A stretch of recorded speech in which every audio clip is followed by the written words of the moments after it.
Let's see the question, enter the following transactions in a single column cash book. यानी cash book बनानी है जिसमें केवल cash का कॉलम होता है, उसी को हम सिंगल कॉलम कैश बुक कहते हैं। हमें दिसंबर 1 2019 की ट्रांजैक्शन दी हुई है और इसमें CGST और SGST भी है, तो ध्यान से करना है।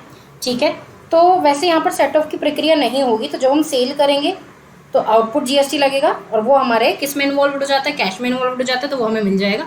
तो हम जो इसमें आउटपुट GST और CGST मानेंगे वो हमारे लिए इनकम हो जाएगी, तो हम उसको डेबिट साइड पे दिखा देंगे। और जो परचेज के टाइम पर हम देते हैं, खर्चों के टाइम पर हम देते हैं, उसको हम क्या मानेंगे, इनपुट मानेंगे, और वो हमारे क्रेडिट साइड में चली जाएगी।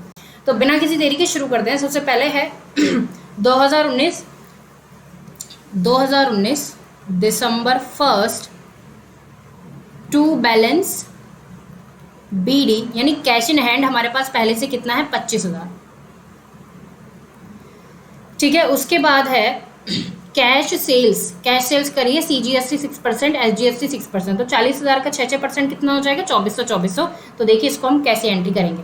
दिसंबर टू सेल्स अकाउंट, ठीक है, कितना आ जाएगा, 40,000।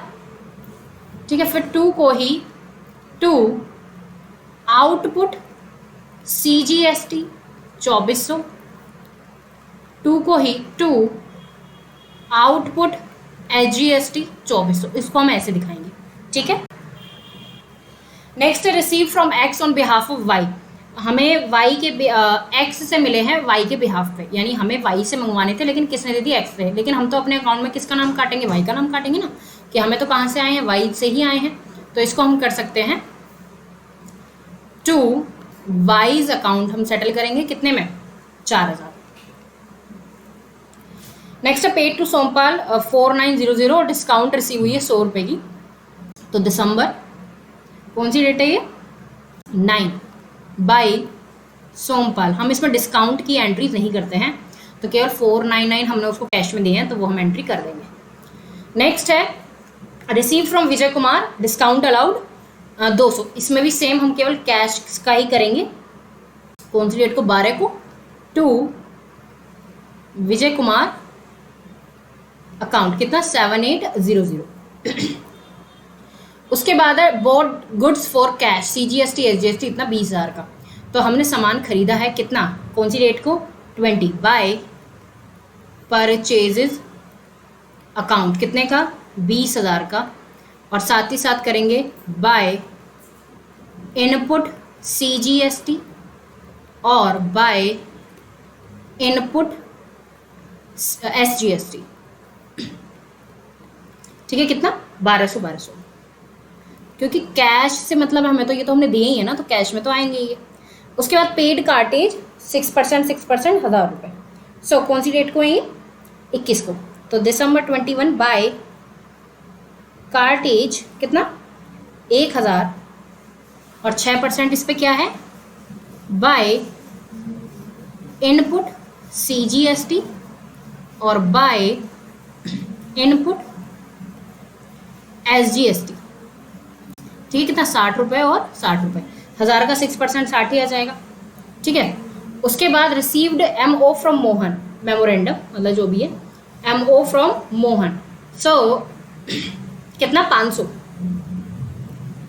सो टू कितनी डेट को, 12 टू मोहन्स अकाउंट कितना, 500। मनी ऑर्डर है ये, मेमोरेंडम नहीं, मनी ऑर्डर आया है मोहन से। ठीक है, नेक्स्ट है बोरोड फ्रॉम महावीर, महावीर से उधार लिए। तो उधार अगर लिए हैं तो ये हमारे लिए क्या है, लोन है। ठीक है, तो हमारे पास पैसा तो आया ही है। ठीक है, तो 25 को to Mahavir account, loan account आना चाहिए, वैसे हम इसको लिखेंगे महावीर लोन अकाउंट, कितना, 7500।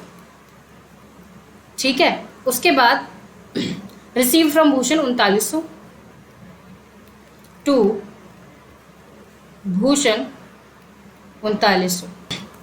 उसके बाद pay to Lalit 2700 in full settlement of his account 3,000, यानी 3,000 के फुल सेटलमेंट 2700 उसको दिए हैं, 300 के डिस्काउंट है। डिस्काउंट तो हम लिखते नहीं है, लेकिन हम कर देंगे बाय ललित अकाउंट कितना, 2700।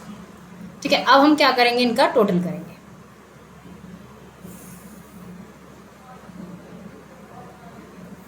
ठीक है, ओके। अब देखते हैं, टोटल करते हैं, तो किधर का टोटल ज़्यादा है, तो अपना 9350 ही सही है, 93500। और जब मैं इसका बैलेंस निकालती हूँ तो बाय बैलेंस CD जो आता है वो आता है 60500। एक बार आप भी कैलकुलेशन कर लीजिएगा, ठीक है। तो इसको हम बोलते हैं डेबिट बैलेंस। क्या बोलते हैं इसको? Debit balance. लिखा भले ही क्रेडिट में गया है, डेबिट बैलेंस का मतलब है, इसका मतलब डेबिट का टोटल ज़्यादा है और क्रेडिट का कम है, यानी हमें फ़ायदा हो रहा है, यानी हमारे पास कैश आया ज़्यादा है और हमने दिया कम है, तो इसे डेबिट बैलेंस कहेंगे। कैश बुक का जो बैलेंस आता है डेबिट बैलेंस ही आता है और ये हमारे एसेट में चला जाता है। So I hope this is the proper explanation to this question.